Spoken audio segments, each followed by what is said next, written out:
What's going on, guys? It's Jimmy here. Welcome to our daily show where we discuss everything going on here in our country that you need to know about on a daily basis, including money, investing, the stock market, the fourth stimulus package update, and stimulus check update.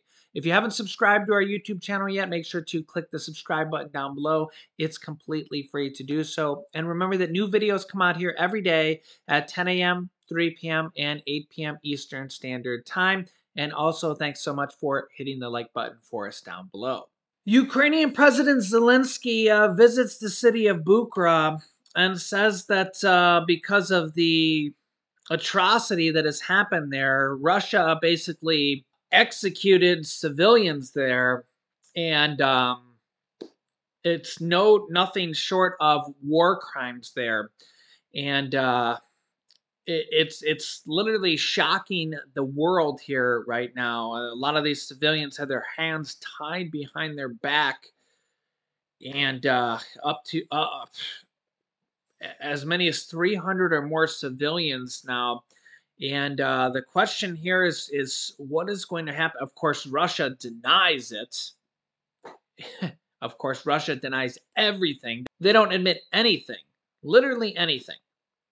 Also, President Zelensky is pretty furious and taking his anger out that on NATO, because he says that if Ukraine had been allowed into NATO previously, this would have never happened. And you can see here he's blasting two previous presidents, Merkel and Sarkozy, for denying Ukraine NATO membership previously. And it does make sense, because if they were in NATO, Russia basically wouldn't have been able to attack them, because remember, if anybody attacks a NATO country, it's a declaration of war against all NATO countries, including the United States and all 29 other countries in NATO. Angela Merkel, the former German chancellor, said that through a spokeswoman that she stands by her 2008 decision not to give Ukraine a membership action plan to join NATO. President Zelensky of Ukraine lambasted the former leaders of Germany and France, Merkel and Sarkozy, in a video released late on Sunday, blaming them for the deaths of Ukrainian civilians, and says, I invite them, Merkel and Sarkozy, to visit the city of Bucha to see what the policy of 14 years of concessions to Russia has led to, referring to the Kyiv suburb where the images surfaced over the weekend of these bodies lying in the streets of lying in the streets after Russian forces withdrew. And he says, see with your own eyes the tortured and slain Ukrainians. Mr. Zelensky was speaking, he said, on the 14th anniversary of the 2008 NATO summit in Bucharest, Romania, where after a major internal debate, NATO promised membership in the alliance to Georgia and Ukraine, but without specifying when. And it's been 14 years since then. He also blamed NATO country politicians for harboring an absurd fear, quote, of Russia, adding that they thought that by refusing Ukraine, they could appease Russia to convince it to respect Ukraine and live normally alongside us. The Bucharest summit was marked by a debate over whether to give Ukraine and Georgia, the country of Georgia, a formal membership action plan to guide them towards qualifying for NATO membership. Former President George W. Bush, who was president at the time, favored doing so. So former President George W. Bush, obviously he's a Republican, he favored having Ukraine in NATO. You can see it right here in black and white. But Germany and France were not alone in arguing that neither country was ready, Georgia and Ukraine, and that to extend membership plans to them would severely hurt relations with Russia and President Putin. But Mr. Bush's defense secretary, George W. Bush's, Robert M. Gates, told him that offering Georgia and Ukraine NATO membership was truly overreaching, according to his memoir, a case of recklessly ignoring what Russians consider their own vital national interests. Mr. Putin made the same point in Bucharest, saying that Ukraine and Georgia joining NATO were red lines for him. And lo and behold, here Putin is making the same demands now that during these, quote, peace talks, Putin says one of the demands is that Ukraine never would be allowed to join NATO. Sound familiar? So basically, he could just attack them at will any given point in the future again. Yeah, so this goes all the way back to 2008. You could kind of think into Putin's head maybe how long he's been planning things like this. And remember that Putin invaded Crimea back in 2014. 2014. So you kind of go all the way back there. And again, that was before Trump came into office and everything. So he's been planning all this stuff here for a while. And remember, Crimea is right below. It's almost a part of Ukraine. How they kind of annexed it, took it over. So he's been kind of drumming this up, planning all this stuff for a while. And I mean, that kind of shows you that meeting was in 2008. They took over Crimea in 2014. You can kind of see the plans have been in the works for a long time here. And still today, I mean, well, he's literally still attacking now, per se. And honestly, I don't think Putin is ever going to stop this type of stuff until he's not on this earth anymore.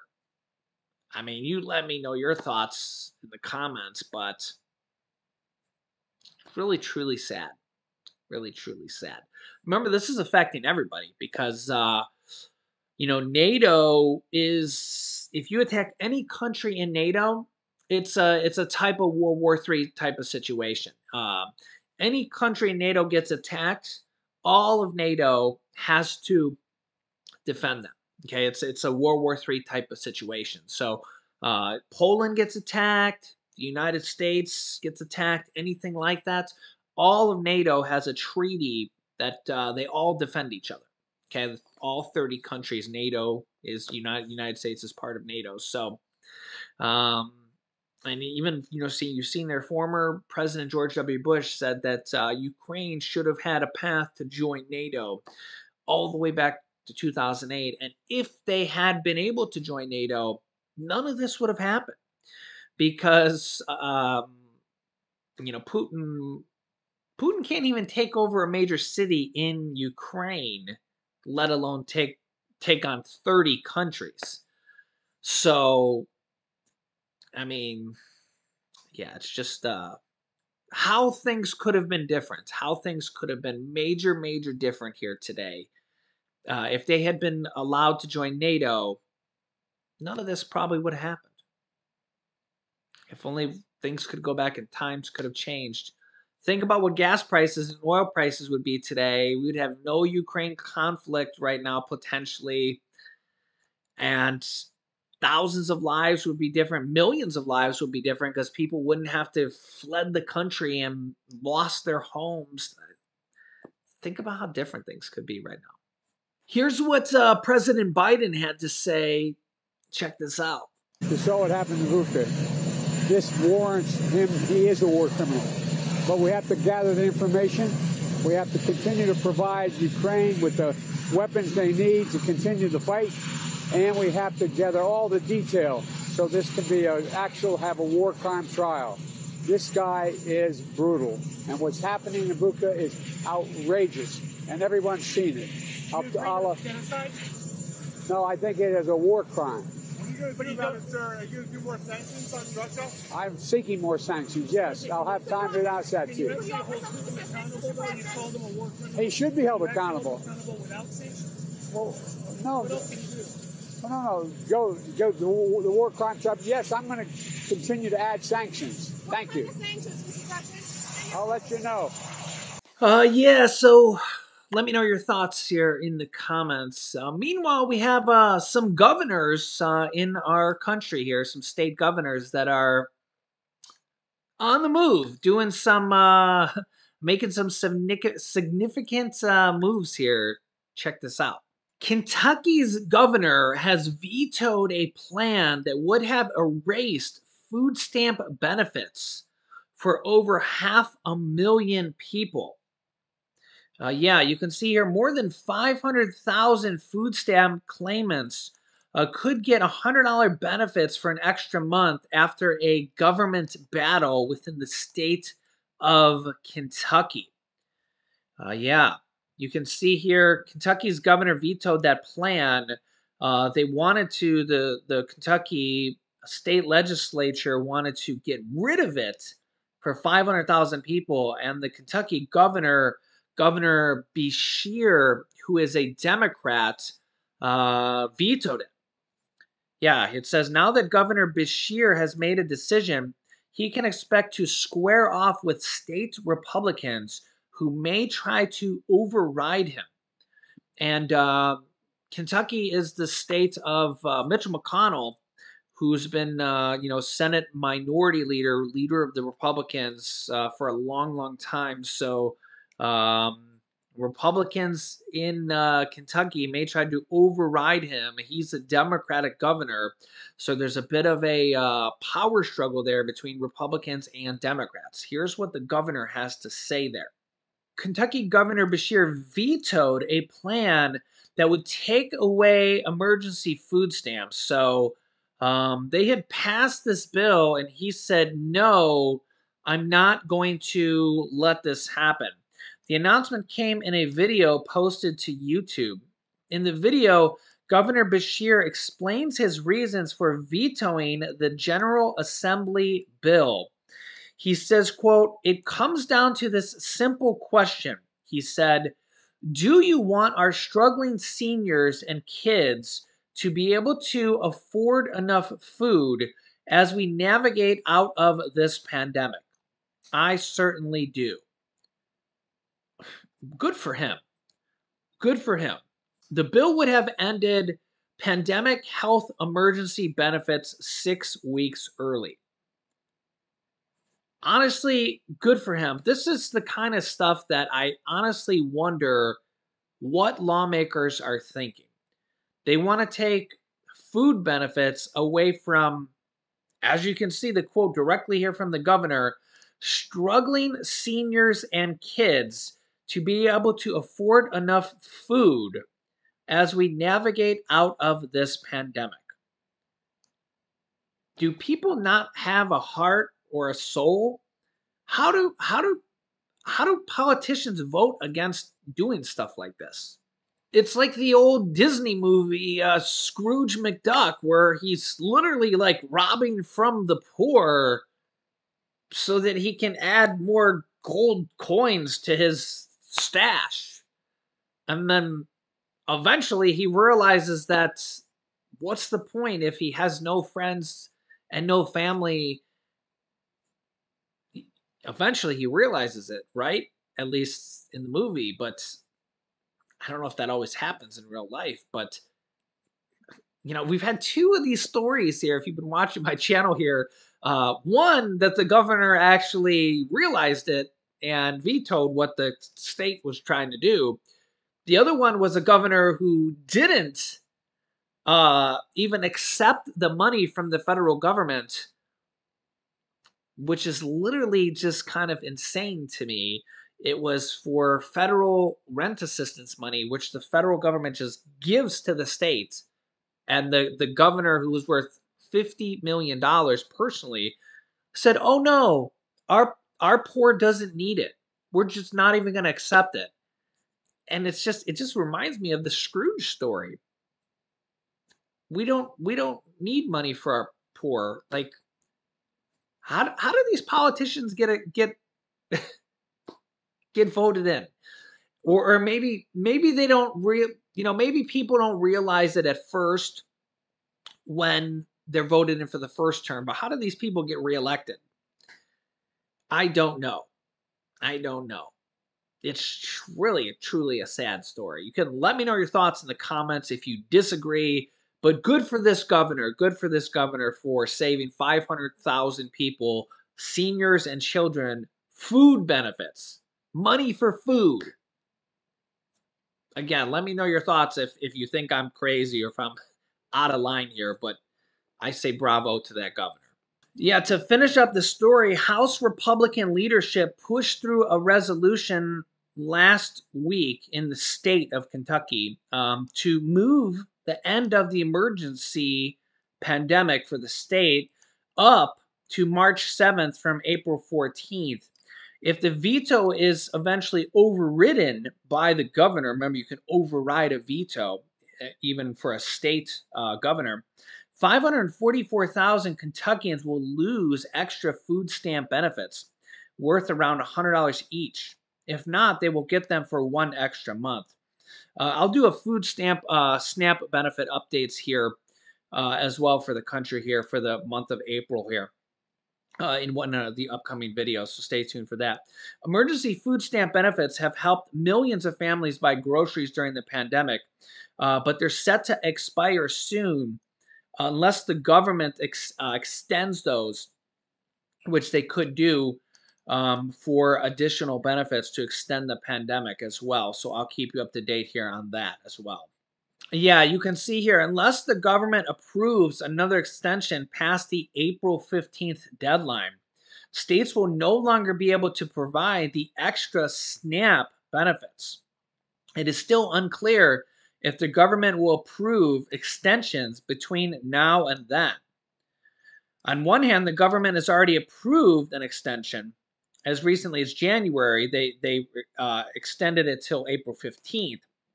So we will have to see because this is only 10 days away. And, this is a really big thing because there's like 40 million people on SNAP, and states can add extra SNAP benefits on top of the normal SNAP. So this is a really, really big thing here that I will keep you up to date on. Yeah, I just you can let me know your thoughts here in the comments, but this is kind of the age-old battle of government. We have Republicans versus Democrats, and then we have battles inside of Republicans versus Democrats where sometimes you have moderates and progressives, and you have people that are worried about the budget, and then you literally have sometimes they want to take money away from the poor. Oh, we can't afford $100 per person for food for the poor. It's crazy, isn't it? Absolutely crazy. What they can come up with money for when they need it. Now, remember, this was on the state level. This was for the state of Kentucky, and the governor overrode him. Overrode him. Say that 12 times fast, right?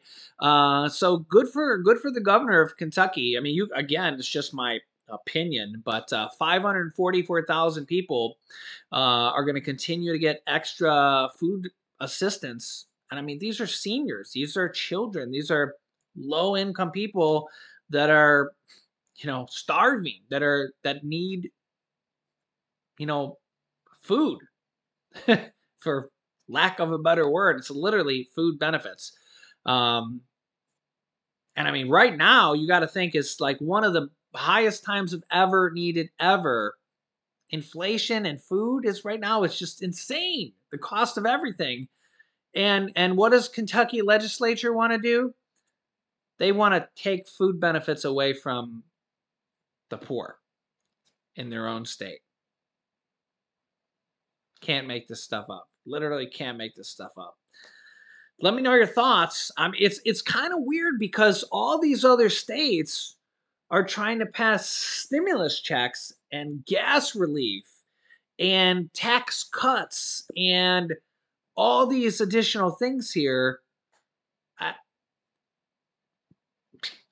You tell me, right? It's just crazy, crazy. So yeah, I'll keep you up to date here with everything because I know you can't make this stuff up. But make sure to subscribe down below to our YouTube channel. I'll keep you up to date here with everything, as well as the federal stimulus checks, which we have like 3 or 4 different potentials, things they're working on right now on the federal level. So for stimulus checks. So make sure to subscribe to our YouTube channel. I'll keep you up to date here. Remember, new videos come out here every day at 10 a.m., 3 p.m., and 8 p.m. Eastern Standard Time. You can click here to watch my newest video next. And here is a video I just did about details about a monthly stimulus check and big Medicare changes. So click on one of those videos next. Thanks for watching, guys, and I'll see you in the next video.